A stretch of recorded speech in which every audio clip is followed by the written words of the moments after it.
Hi guys, how are you? So there has been a lot of query regarding how should we study your app? How should we approach your app? How are we going to study the app? So it's very simple, okay. So first point about pathology, every disease has a pathological basis, okay. And this pathological basis, we still do not know the pathological basis of many diseases. So lots and lots of updates are coming. So whenever we are talking about your undergraduate level exams, okay, so everybody has to remember what does an examiner asks from you, what does he intends from you. And when we are intending and entering into the CBME mode, okay, that is your competence based medical education mode, we want you all to be trained, okay, doctors from this time you enter into the MBBS, so that by the time you reach internship, you are actually ready to treat anything that you see. So everything has to be integrated now. Everything has to be integrated.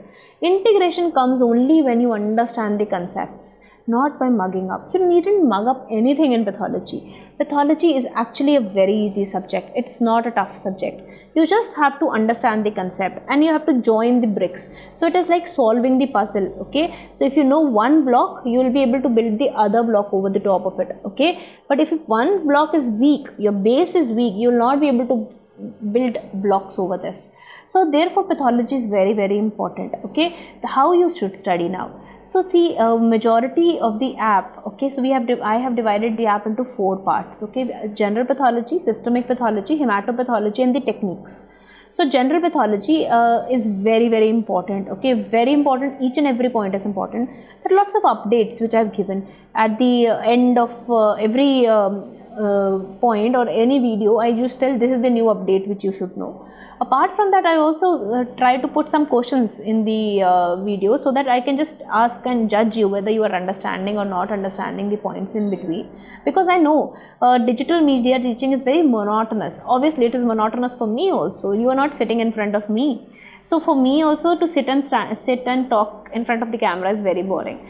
And I miss you people. It is always good to be in live classes or to teach you live. But okay, so this is the current situation. There are people who cannot, where I cannot reach live. So it is better that you at least make your concepts correct, okay. So making the concepts correct is very important. So read the video well.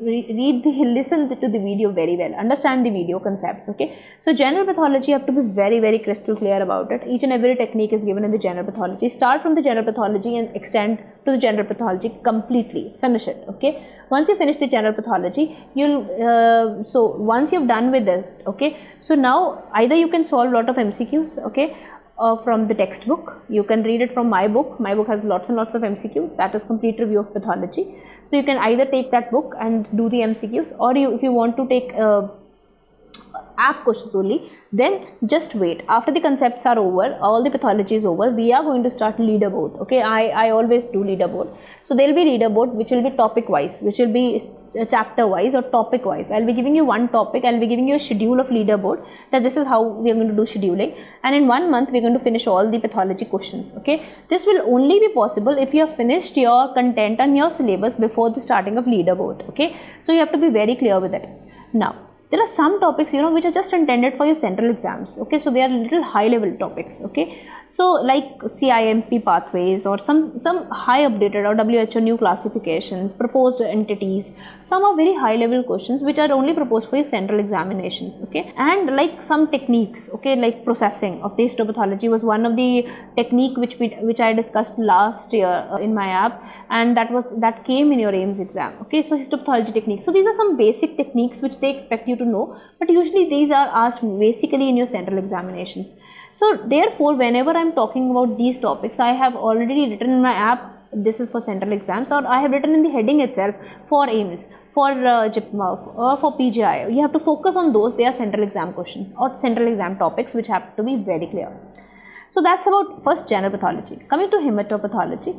Hematopathology, see again, hemat is a very integrated topic. You have to correlate everything pathologically and clinically.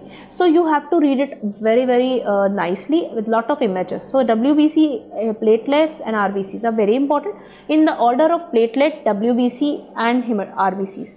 but all of you should be very clear with all the images. So lots and lots of images can be asked to you in hematology, and you should be very clear, and some techniques, okay, which are not given in your textbook. So I've already told you that in general the textbooks that come for your pathology curriculum are not much updated in hematology, because hematology is one of the rapidly changing branches, so lot new techniques keep coming, okay. So like let me give you an example. For hereditary spherocytosis, earlier we used to, you know, in your textbooks, but what is maximally given in your textbook is your osmotic flagellative test. But nowadays for diagnosing hereditary spherocytosis, we do EMA testing, okay. So these are something which are new techniques. So these are flow based tests. So I have made a separate section of flow cytometry, which I have put in the WBC also and the techniques part also. So all these techniques, or let's say for diagnosing of let's say Glanzmann thromboasthenia. So earlier you used to do so many various techniques to do it, or ristocetin tests. You used to do lab based tests. Nowadays we are doing it as platelet aggregometry. So you should know platelet aggregometry graphs to interpret it. So any person who is if your examiner is a modern person who is putting, he is not going to give you the older techniques, isn't it? So he is going to ask you the newer techniques, better one, like chronic granulomatous disease in general pathology. Now the techniques have changed. They don't do NBT test anymore. So all these are something which are recently updated. So you should be clear with the updated version of it, not only for your exams but for your knowledge purpose also, okay. So just to explain to you, I'll just tell you one of the incidents that I encountered recently. So this was one of the residents just joined pediatrics in my hospital, came for an investigation. A child presenting with repeated infections, he came for investigation, and then I told, please send the sample for flow cytometry. We are suspecting chronic granulomatous disease. And he was like, ma'am, why flow cytometry for chronic granulomatous disease? Why can't we diagnose it by other methodologies or NBT test that we used to do? So see, this is the difference. So if you are updated, if you know the techniques, means you will know that why I am asking flow sample for chronic granulomatous disease. So this is also important for you to understand the disease, and more than obviously everybody gets PG. There is not even one person who doesn't get PG. Everybody gets selected in PG.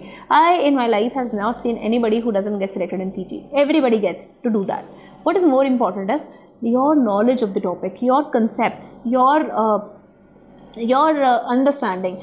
So and once your understanding is clear, you will become a better doctor. You will be able to analyze your patients well, and you will be able to treat them well, okay. So that's how you're going to study hematology now, okay. So hematology, you have to see lots of images. All the new mutations, WHO 2017 came up, which made lot of mutations came up. You don't need to mug up the mutation. I have tried to explain you the basis of each mutation so that you can remember them. So if you understand them, you will not have you don't have to mug up, okay, runx 1. What is runx 1? How should I memorize it? How should I keep it in my brain? No, you have to understand the basics. When you understand the basics, you will not need to mug it up. You understand it. I have tried to explain you the basics so that you don't forget that. In platelet also, I have tried to take you from the basics to the topest level, okay. Whatever they can ask you in inhibitors and all that, I have tried to cover, okay. So there was a test, there was a question that came in your central examination. This test was typically asking you, which test will you do if a patient is taking heparin, okay. So everybody was like, ma'am, what test was that? There was a heparin question which came last year in the exam. So again, all these small basic tests which we have to do, we should know what drugs can inhibit what test, okay, which vipers we have to use, what is Russell viper, all that is very Russell Venom viper, all that is very basic things now, and very simple level things which you should know as an undergraduate. And if you try to understand, look at like a Netflix movie, okay. So just hear it once you've heard something once, no, it doesn't go out of your brain, it remains there forever. So it will remain there for your brain forever, okay. Now how about systemic pathology? See, systemic pathology, what was my approach in systemic pathology was that you are going to study systems in your medicine, surgery, gynae, pediatrics, isn't it?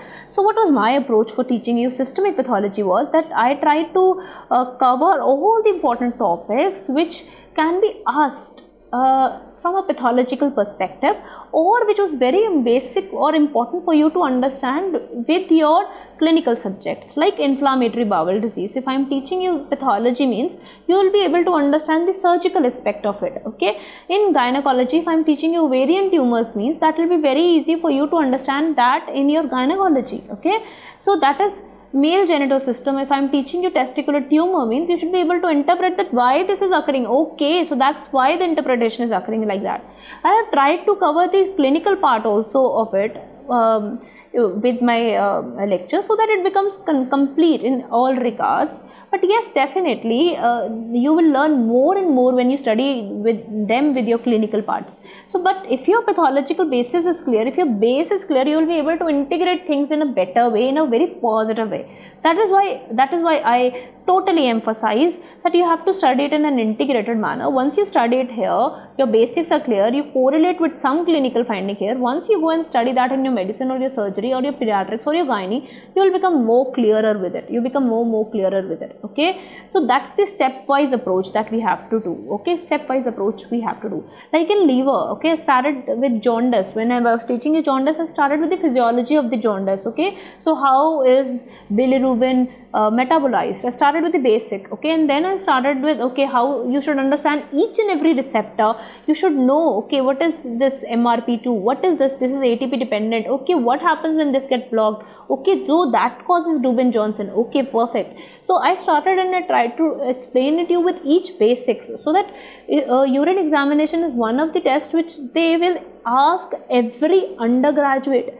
So if you have not studied urine examination for your PG entrance examination, that's not complete. You have to know. So you have to know that, okay, urobilinogen, how much urobilinogen comes in the urine? How do we see it? Okay, what is the method of interpretation for it? Okay, how are we going to interpret it? So all these are basic techniques, you know, which they ask you in exam, and they intend that every undergraduate should be very clear with it. So that's your basic. Okay, that's the basic which everybody expects you to know. Okay, so with that I have tried to cover each and every part. Like in breast cancer, molecular profiling of breast cancer is very popular now. So we can do molecular profiling with the genotyping also, and with your immunoassays also, like IHCOs also. So, and there was a new molecular luminal type which came recently. So molecular subtype which came recently was Claudin type. Okay, Claudin type of molecular subtype came up very recently. Apart from luminal A, luminal B, HER2/neu, triple negative, there was Claudin type which came because they found in the neoplasia that there is a signal called as EMT. Okay, that is epithelial mesenchymal transition. So they said that whenever EMT is there, it signifies poor prognosis. So they found that, okay, Claudin type breast cancer is also there where EMT markers are expressed, and it is very important to pick up these type of cancers. So a new molecular subtype was added. So all these are updates which we should know. Or again, let me tell you, we also discussed like simple thing. There was a very simple AIIMS question which came last year, was that in which type of breast cancers will you do fish typing? So it's very simple. I explained you the basis of fish. First you understand what is fish, then you understand what is IHC, and then you will be able to understand that any breast cancer type 2 needs to undergo fish analysis. Okay, that's important, that's prudent. Okay, so that's how we started studying systemic. So systemic, I didn't went like, okay, line by line what's given in your textbook. I just taught by my instincts, which I feel is important for an undergraduate. I myself am teaching in a medical college, so what I feel my residents should know. Okay, my residents should know these. So I have not talked upon many redundant points which are no more valid now, but I have tried to talk about all the recent points. I have tried to tell you more about all the important things which I feel are very important as a resident that you should be knowing. Processing of histopathology specimen, very important, everyone should know. Collection of the sample, order of draw, which vacutainer is used for what is the changes in the myocardial infarction, what is the order in which it occurs, what are the biopsy findings you should identify, what is the new types of prion diseases which are occurring now, why corneal transplants are important, blood transfusions, what are the implications, what are the abiotypings, what are the types of bags we have, all that basic things, you know, which can be asked in your current pattern of exams. They are not interested in knowing your recall now, okay.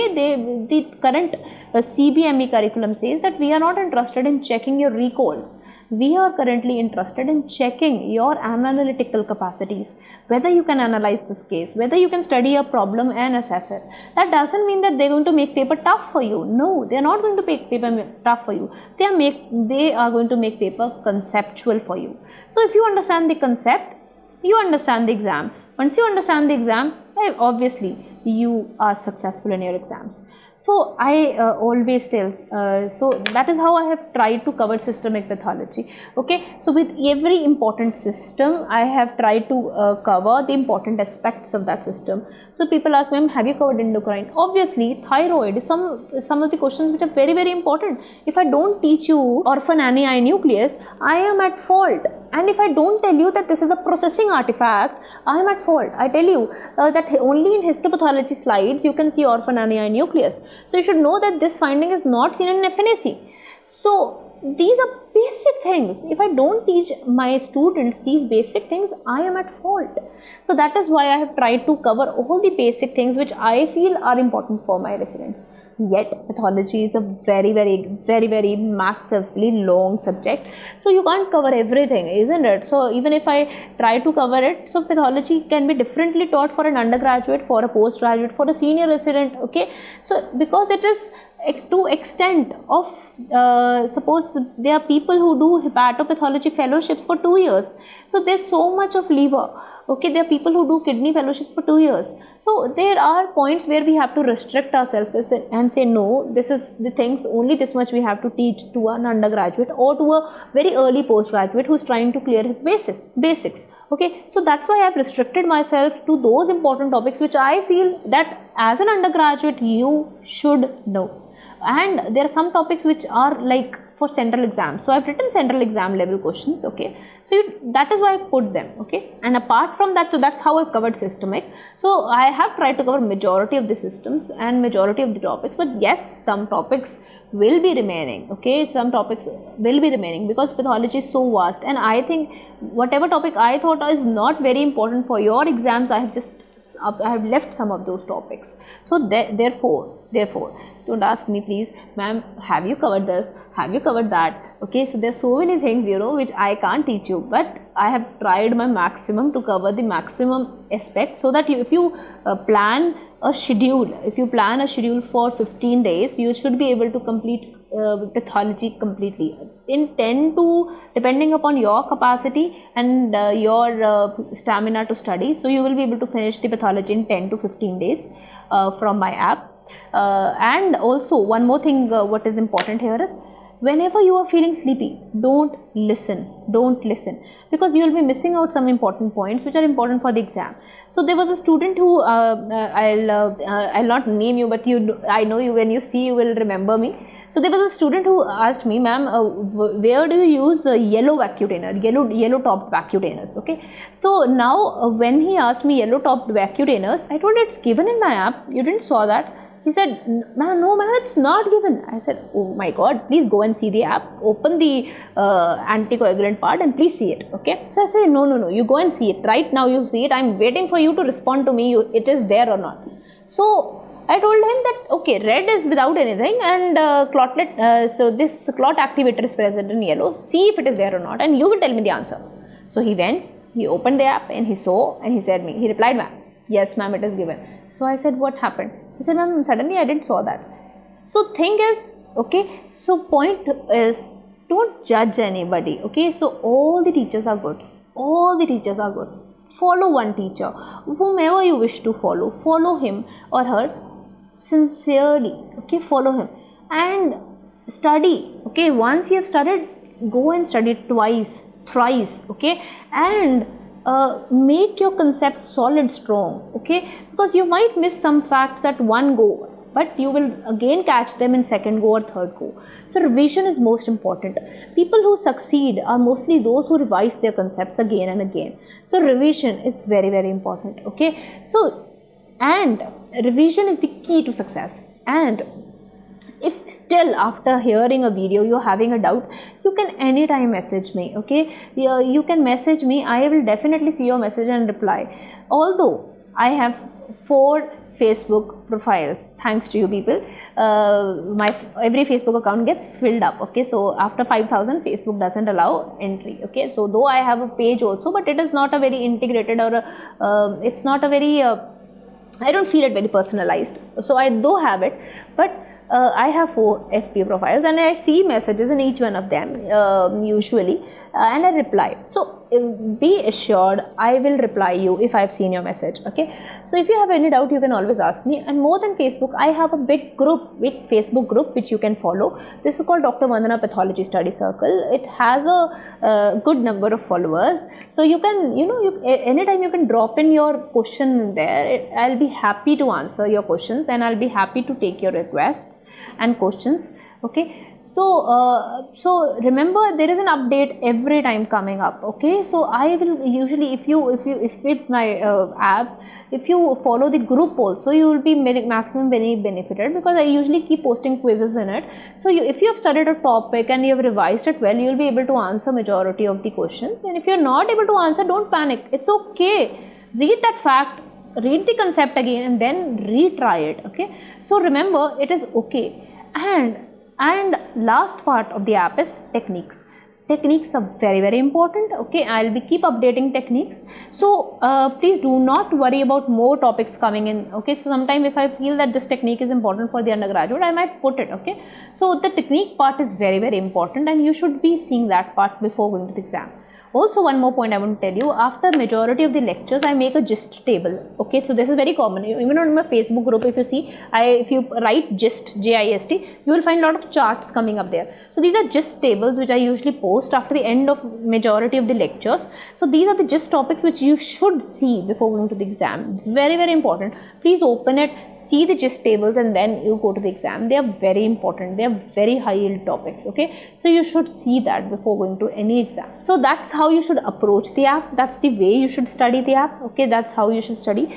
Now always preferably start from GPath, GPath, go to hematology, or you can go to systemic path, and the last part should be techniques, okay? So that's how you study the app. That's the complete app. Once your app is complete, okay, then we are going to start with leaderboard. I will be starting probably by next month, maybe in the June, okay? So I wanted to start it by the May end, but due to lockdown issues, so I preferably will be going to start it in June. So we'll be starting that time. We'll be starting leaderboard, which will be topic wise, and I'll be giving you the schedule that will be posted, and we'll have the test, we'll have the online quizzes of all the enrolled members, and all these members can give the quiz and their ranking. I'll be giving them the ranking. You'll be happy to know that last time when I did leaderboard, and all the students in my group who have been selected are testimony to that. So all the top 40. So there was always, there was a list which changes every week, but majority of the people who came in that top 40 got selected. In fact, everybody of the top 40 got selected. So I was so happy with that. That doesn't mean that they were very intelligent. That just means that they were persistent. They were quite persistent. So if they don't know something, they would have gone back and studied it, okay? So my quizzes are usually very conceptual. It is an intermediate mix of, it's not very easy. It's an intermediate mix of easy and tough question and a quite conceptual quiz. Lot of pathology in it. So if you know pathology, you'll be able to answer it, okay? And if you're not able to answer, you will learn something and go. So that's how is my plan for you this year, okay? So that's how you should study my Path app, and that's how you should approach it. So best of luck. In case of any queries, feel free to post and ask me under this thread, and that's all. Best of luck everybody.